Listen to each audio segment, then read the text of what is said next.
Estimadas amigas y amigos del Instituto Nacional de Ciencias Penales, en el marco del aniversario de nuestros 50 años, estamos muy contentos el día de hoy de poder tener en este programa Tela de Juicio a mi querido maestro, amigo, hoy titular del área de investigación de nuestro instituto, Gerardo Flores Arnao. Querido maestro, de verdad estoy muy contento. Digo que es mi maestro porque efectivamente fue mi maestro cuando tuve la oportunidad de estar por estas aulas y que bueno, pues hoy me honra muchísimo poder compartir esta charla contigo, mi querido Gerardo.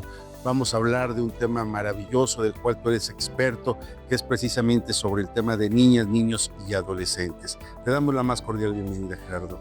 Querido doctor Sergio Suárez Daza, realmente es un honor poder compartir este espacio académico de reflexión y trayendo, como bien lo señalas, un tema que tiene mucho que ver con la vulneración de derechos de niñas, niños y personas adolescentes. Es cierto, el marco de regulación que hoy tenemos es eminentemente garantista, protege los derechos hoy de toda niña, niño y adolescente, pero sin duda es una reforma de gran calado. Hay que partir de ahí. El punto de arranque es la reforma que se da en el año 2005 al artículo 18 constitucional, en su párrafo cuarto y sexto, y que por supuesto se incorpora por primera vez un sistema eminentemente de corte garantista, eminentemente guía el principio de interés superior de protección de la infancia y la adolescencia, y que por supuesto este marco de protección pues impacta sin duda la Declaración de los Derechos del Niño de 1959, que a través de 10 principios es como México y muchos otros países de la urbe incorporan este principio de pacta sunt servanda y jus cogens. Los tratados tienen carácter de obligatoriedad y de cumplimiento. Y por tanto, lo que hoy firmemos en el ámbito internacional lo debemos armonizar en el derecho sustantivo y procesal. Claro. Y es entonces ahí que, con el advenimiento de la Declaración de los Derechos del Niño de 1959, pues México empieza a armonizar, pues evidentemente sus políticas públicas, sus políticas criminales, en abandonar de forma definitiva una doctrina que le hizo mucho daño a México, como a muchos otros países, la doctrina de la situación irregular, que consideraba sin duda al adolescente, al menor infractor, como anteriormente se conocía, pues sujeto pasivo de intervención punitiva, sujeto incompleto, inacabado y por tanto sujeto a cualquier tipo de reinserción y readaptación del menor y más menor infractor. Darás cuenta tú como especialista en derecho procesal que pues no había garantías al debido proceso, no había un debido proceso reforzado. Incluso, perdón, era peor, era muchísimo más perverso cuando a un adolescente era detenido. O sea, no lo ponían de manera inmediata a disposición de la autoridad. Era muchísimo más perversa la situación para un niño o un adolescente. Tienes toda la razón. Realmente no había una diferencia significativa en el tratamiento jurídico que se le daba a los adultos respecto a los adolescentes. Las penas, no medidas de sanción como el prevé la norma, pues eran indeterminadas. El abogado defensor opcional. Y finalmente el tratamiento, pues era un tratamiento penitenciario, un tratamiento a base de asistencia social y por supuesto la figura de un juez paternalista. Violaciones y violaciones al debido proceso. Sí, sí. Con el advenimiento, por supuesto, en un segundo momento, de la Convención de los Derechos del Niño de 1989, el Senado mexicano lo ratifica en 1990, pues se advierte, por supuesto, un cambio del paradigma de interpretación. Y es la llegada de la doctrina de la protección integral. Esto nos quiere decir, pues sin duda, un régimen evidentemente garantista, con garantías al debido proceso, un sistema reforzado y que por supuesto el adolescente ya no es más objeto de la tutela del Estado, de ninguna institución. Hoy son sujetos plenos de derecho y que por supuesto esto se ve reflejado en el impacto posterior en las reformas al artículo 18 constitucional del año 2005, 2008 y 2015. Ahora, en relación a esto, estimado Gerardo, por favor, a ver, somos conocedores de que todos esos instrumentos de carácter internacional, bueno, obligan al Estado mexicano a hacer las modificaciones a sus normas internas, pero hay un distanciamiento en el momento mismo que se hace todo este acomodo normativo con ese impacto a la realidad. En este momento, ¿cómo es que nos encontramos? Bien, Hay una frase que me gusta mucho señalarla del doctor Luis Armando González Plasencia, que dice que México es un excelente país reformador. Hemos reformado todo en materia de derechos humanos y hoy somos respetuosos de la dignidad, pero somos pésimos implementadores. Y todo especialista que entiende este mensaje de Luis Armando González Plasencia nos hace entender que el problema no está hoy en la norma jurídica. Está en el diseño de la política criminal, en el diseño de la política de implementación de esas estrategias, en los operadores del sistema, que además de ser un sistema reforzado, como lo acabo de comentar, un debido proceso reforzado, pues el artículo 23 de la propia Ley Nacional del Sistema Integral de Justicia Penal para Adolescentes, publicada el 16 de junio del año 2016, señala, artículo 23, toda aquella persona que decida operar el sistema deberá ser especializada. Y de ahí la importancia que todas las sedes ministeriales, judiciales, de investigación y persecución del delito hoy deben de lograr ese nivel de certificación. No puede haber personas que tengan contacto con las personas adolescentes que no cumplan este requisito. Y tú dirás, bueno, aquel que opere el sistema. No, aquel que tenga contacto con todo niño, niña y persona adolescente, máxima en su condición de víctima. Otro punto importante, y lo marca el artículo 64 de la propia ley, nos señala que debe de haber 4 competencias importantes para toda persona que tenga trato con niños, niñas y adolescentes. Primero, que sea un especialista en derecho procesal, conociendo el debido proceso, los principios y el procedimiento de corte acusatorio desde el año 2008, su inauguración de la reforma penal en materia de seguridad y justicia. El segundo, por supuesto, que conozca el procedimiento especializado en justicia penal para adolescentes. El tercero, los principios y derechos que sustentan el sistema integral de adolescentes. Y son 22 principios. Muy rápido: interés superior, protección integral, mínima intervención, subsidiariedad, aplicación favorable. Y bueno, todos ellos te das cuenta que engloban y protegen los derechos de los adolescentes. Y finalmente, lo más importante, creo yo, el trato diferenciado con adolescentes. Claro, la parte más compleja. Tú eres padre de familia y te das cuenta que trabajar con adolescentes o adultos jóvenes es una responsabilidad muy alta. Sigue siendo la importancia de la familia. Creo en la familia, en la constitución de la familia, pero que realmente hoy el problema desde el enfoque criminológico, pues es el medio social. Fíjate que ese es un tema que me preocupa mucho, porque efectivamente, afortunadamente hemos avanzado en esta parte de tratar de dar cumplimiento a esos instrumentos internacionales, esta temática de la certificación de los participantes en los procedimientos, en tener ese nivel de sensibilidad para cuando las niñas, niños o las personas adolescentes son víctimas de algún delito, correcto, que son terribles, son temas que de verdad son acontecimientos muy, muy lastimosos. Pero hay una situación que socialmente, esta parte me impacta mucho. Hoy con este nivel de expansión de los grupos organizados, de los grupos delictivos, se está utilizando mucho a niñas, a niños, a adolescentes. Es decir, sí estamos viendo o estamos focalizando un tema cuando ya, permítanme la expresión, ya el infante ha llegado a un punto donde ya está metido en un conflicto. Pero ¿qué estamos haciendo en estos mecanismos de prevención? ¿Qué está haciendo el Estado? ¿Estamos trabajando en algo realmente o simplemente es un discurso en donde no está impactando en la conciencia de que hoy los niños, las niñas, los adolescentes están en un sentido de alta vulnerabilidad frente a esos grupos organizados? Muchas gracias, Sergio. Es una pregunta muy interesante de un impacto a nivel nacional y que no solamente debe generar conciencia en los sistemas de procuración e impartición de justicia, debe impactar en la conciencia de todas las personas a entender que hoy los grupos organizados y de poder, la propia delincuencia organizada, por los beneficios que otorga la propia ley, por ser evidentemente, como he mencionado, de corte garantista, ven un espectro muy amplio de oportunidades utilizando a niños, niñas y adolescentes. Primero, creo que hay que ir a las cifras. Más de 12,000 niños migrantes en el año 2016, que reporta la Oficina de Migración de la Secretaría de Gobernación, que regresaron de Estados Unidos, que se internaron en territorio nacional y que solamente un 3% menos regresaron o aparentemente regresaron a sus países de origen, porque en México no se quedaron. ¿Quién protegió a esos jóvenes? ¿Quién protegió a esos niños y niñas de abusos, de maltrato, de turismo sexual, de pornografía infantil, de lenocinio, de explotación sexual? Y eso es grave, porque no tenemos el diseño de esa política criminal que civilice, que visibilice y que ante todo transversalice estos derechos que estamos hablando.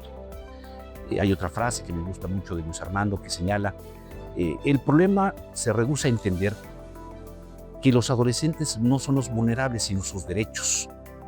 Y lo que hoy debemos de trabajar dentro del contexto de política criminal no es estudiar a los adolescentes, sino precisamente proteger los derechos. Y hoy, ¿quién protege los derechos?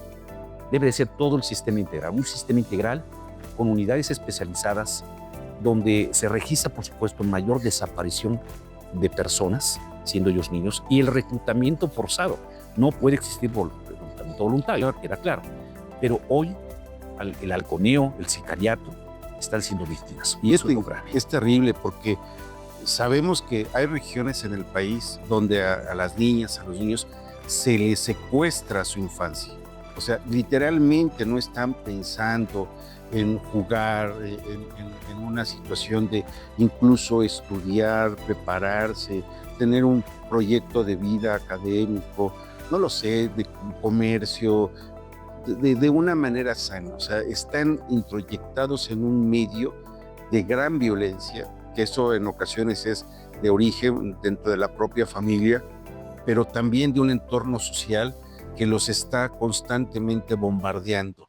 Y esto se genera un caldo de cultivo para una mayor violencia social. Todo esto que estamos viendo, a la par de estos grupos organizados que se dedican y que me parece de verdad deleznable, es algo que me parece intolerable, el tema relacionado con la pornografía infantil. Eso es un problema severísimo que tenemos en México, que no lo hemos focalizado como deberíamos. Incluso pienso que es muchísimo más severo que el tema de las adicciones.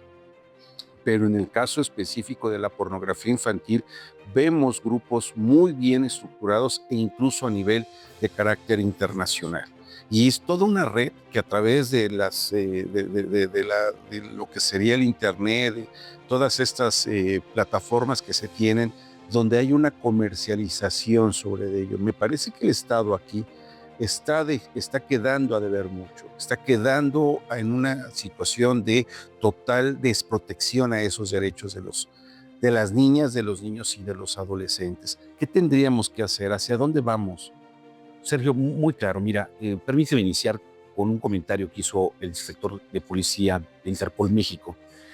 Al decirme en una plática, en una charla con él, mira, Gerardo, es fácil entender el problema de la trata de niños, niñas y personas adolescentes. Imagínate un costal de yute de un espesor de 3 metros de circunferencia y por 3 de alto. Ahora, verte, por favor, bolitas de medio centímetro de unicel. Yo te pregunto, Sergio, la misma pregunta. ¿Cuántas bolitas caben en ese costal de yute? ¿Millones? Andamos lejos, déjame decir. Bueno, la eficacia de esas bolitas que están contenidas en ese costal de yute en la investigación y persecución del delito de explotación, trata de niños, niñas y personas adolescentes solamente representa 5 bolitas de ese costal de yute. El resto son los paraísos de pornografía infantil exhibidos en la red, en la web.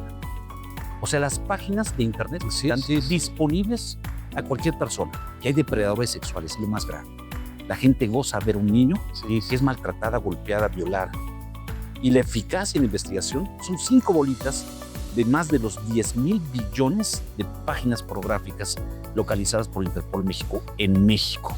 Fíjate que eso nos hace ver que estamos en un ambiente, en un territorio totalmente minado. Y en una sociedad que maneja un doble discurso y no una doble moral, ¿no? A pronto, o sea, es un tema de carácter de un doble discurso como tal, que por un lado protege y lleva una situación de garantismo, nos enojamos, marchamos, decimos, alzamos la voz, pero por el otro lado termina siendo un gran negocio. porque al final del día no solamente es un tema de una distorsión, de un placer distorsionado, sino de un gran negocio, por supuesto. Estamos hablando de que se está lucrando con los cuerpos de seres humanos. Y de esto no solamente podríamos hablar, sino también podríamos trasladarlo al tema relacionado con la venta de órganos. ¿Cuántos lugares, cementerios clandestinos se han encontrado donde se ve el despojo de los órganos, principalmente de infantes, ¿no?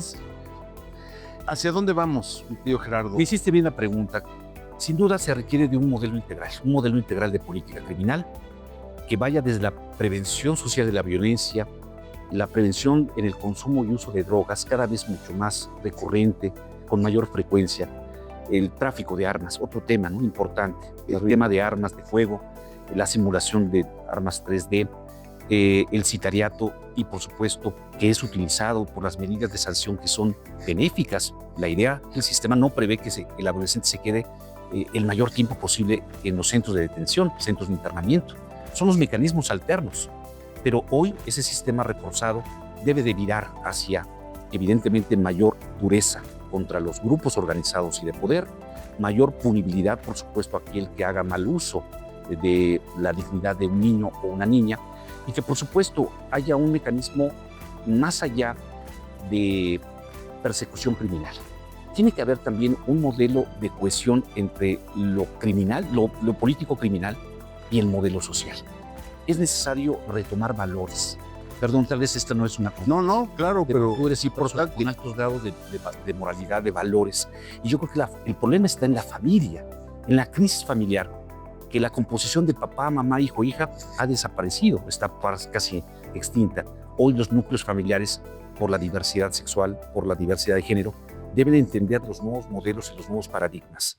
Y hoy hay que tomar conciencia colectiva de este problema, reforzarlos con modelos operativos, los protocolos de actuación necesarios que la propia ley nacional prevé o pide, y hoy, desafortunadamente, muchas fiscalías no cuentan con los protocolos de actuación, desde la detención por un delito flagrante, artículo 146 del Código Nacional, hasta la etapa de ejecución penal. Por tanto, creo que un modelo de gestión en materia de política criminal para sede ministerial, sede judicial y ejecución penal debe de ser inminente. Que los fiscales de toda la República Mexicana transiten hacia un modelo homologado de actuación ministerial, pericial y policial para identificar grupos y las actuaciones que se deben de dar para lograr un debido proceso acorde a la ley. Claro, y tenemos estos niveles de especialización amplio en México sobre esto, o cómo estamos todavía acotados. Qué difícil respuesta. La verdad, los estudios que yo he realizado en las 32 entidades federativas, solamente existen algunos protocolos de actuación. Ejemplo, el protocolo de actuación de uso de fuerza, el protocolo de traslado, de prisión preventiva, medida cautelar, pero muy hecho a cada estado. Necesitamos homologar los protocolos de actuación para aquellos operadores del sistema de justicia penal y con, evidentemente, una orientación político-criminal para la persecución y detención de todas estas células y redes criminales. Por tanto, la verdad es muy alta, todavía es muy alta, todavía no alcanza. Y es un mandato de la propia ley de publicar el 16 de junio del año 2016. O sea, señala en su 12º transitorio. Después de 90 días publicada la ley, las entidades federativas y el propio gobierno federal deberán contar con los protocolos de actuación para dar cumplimiento a la ley. Claro. Por tanto, estamos en un incumplimiento normativo. Pero deja eso, ya lo dijo Luis Armando. El problema no es que esté en la norma, el problema es transversalizarlo y reconocer lo que es un derecho humano. No, definitivamente, o sea, es complicado, ¿no? Eso es complicado. Y sobre todo en una sociedad dinámica, en una sociedad donde no podemos detenernos, decir, a ver, vamos a pausar para los efectos de que podamos sincronizarnos con la norma jurídica. Entonces, no, ese es un tema que en el momento mismo que vamos pausando, las personas, las niñas, niños, adolescentes van evolucionando y los delincuentes que hoy tenemos, los niveles de agresión que existen hoy en día dentro de la sociedad, no podemos perder de vista que en algún momento fueron niños y adolescentes. ¿Qué hicimos como sociedad? Tan rápido, ¿no? Venir de esa etapa tan corta. Exacto. ¿Qué hicimos como sociedad? Porque fueron niñas, fueron niños. fueron adolescentes. ¿Qué hicimos como Estado para haberlos perdido en esta ruta, en este camino? Y creo, Gerardo, son temas bien interesantes, muy apasionantes, que nos dejan un nivel de preocupación importante, significativo. Desde la academia, por supuesto, impulsamos el tramo que nos corresponde. Tú como especialista, siempre muy puntual en este tipo de temas, haciendo los correspondientes foros e impulsando las investigaciones hoy en tu encargo como director de investigación del instituto. Te agradezco muchísimo que te hayas dado el tiempo, te distraje de tus actividades, pero qué bueno que viniste a platicarnos sobre esta problemática tan severa en el país. Nos dejas pensando y bueno, por supuesto, invitamos a nuestra comunidad del Instituto Nacional de Ciencias Penales que sigan al doctor Gerardo Flores Arnau, mi maestro, mi querido maestro, que con mucho gusto siempre está dispuesto a compartir sus talleres, sus clases, siempre con un compromiso social muy elevado. Querido Gerardo, de verdad te agradezco mucho. Gracias, de verdad estoy muy complacido.